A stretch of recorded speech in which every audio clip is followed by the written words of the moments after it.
الشافعية والمالكية والحنفية لو سمحتي. عبد الفتاح، وأيضا أليس الحوثي من الجالدية؟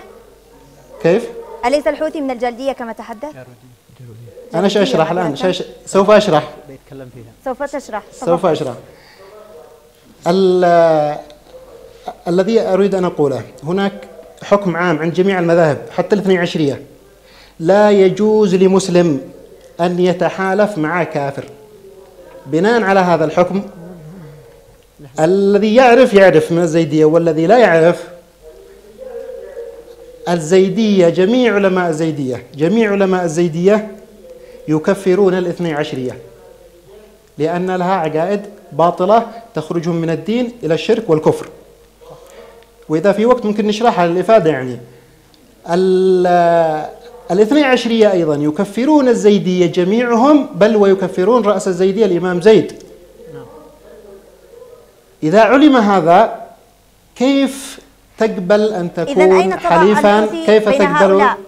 أين تضع الحوثي؟ دعيني أوجه كلام للشباب. يعني سأدعوك، لكن لا بد من أن نوضح للآخرين ما الذي تتحدث عنه. أين تضع الحوثي بين هؤلاء؟ أي نعم، الحوثي كنا نعتقده في البداية زيدي. ولكن عندما نشأت الحركة هذه وعرفنا بعض ما في الملازم، التهمة الآن موجهة لك من الدولة رسميا أنه 22 وأنه يتلقى الدعم من إيران.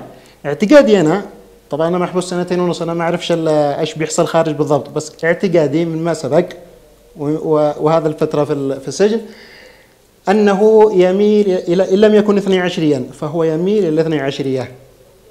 أدلة ذلك الذي ما يقتنع، أدلة ذلك أنه يستنقص علماء الزيدية في كلامه وفي ملازمه، موجود الكلام هذا، ويشيد برموز الاثني عشرية.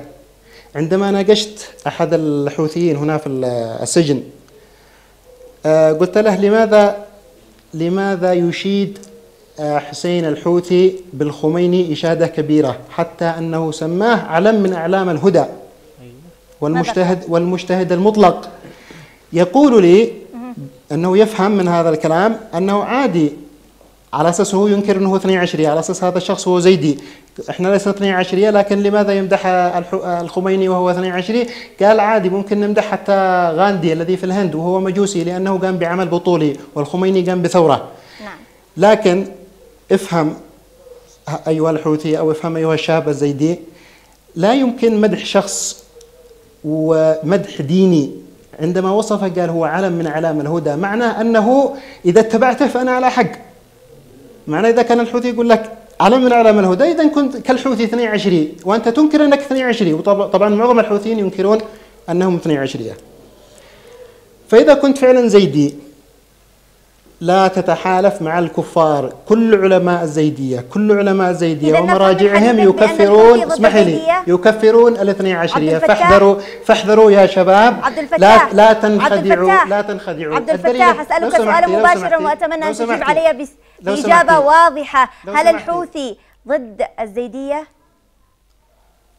عبد الفتاح، ما سمعت السؤال. هل الحوثي ضد الزيدية؟ أيوة، بالأدلة الذي ذكرناها، أنه يستنقص علماء الزيدية ويمتدح رموز الاثني عشرية مدح ديني. الدليل الثاني، الشعار هذا الذي يرددونه، الموت لأمريكا والموت لإسرائيل، ليس شعارا أتى به الحوثي، إنه شعار الخميني من 79. شعار الخميني أعطاه عندما أقام الثورة، يعني أنه نسخة، كأن الحوثي نسخة من الخميني. إذن عبد الفتاح، نشكرك شكرا جزيلا. لحظة لو سمحتي. تريد أن تتحدث؟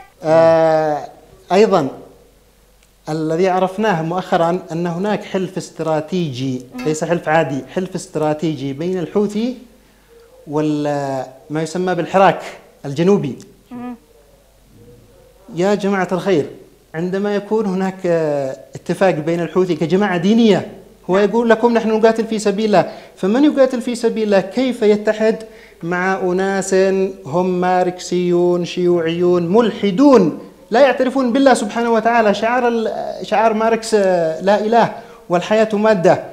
أنا يعني لو كنت حوثيا إلى اليوم لتركت الحوثي من اليوم، بعد أن عرفت أنه يتحالف مع الحراك. لو أن الحراك مجرد مواطنين يطالبون بحقوق كان لا بأس، لكن هؤلاء يريدون أن يحكموا الناس، وهي مصيبة لو حكموا الناس بهذا الفكر. يعني أنا أتخاطب لشباب يحبون الدين، والذي يحمسهم للخروج الدين، خاصة يعني في جانب الحوثي.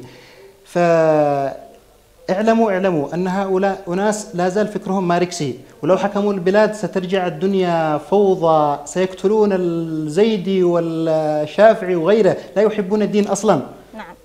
فأعلم أن الحوثي عندما يتحالف مع هذا فهو رجل سياسي فقط. أين الدين الذي يدعو إليه؟ هذه سياسة، يتحالف مع من كان ولو كان مع الشيطان.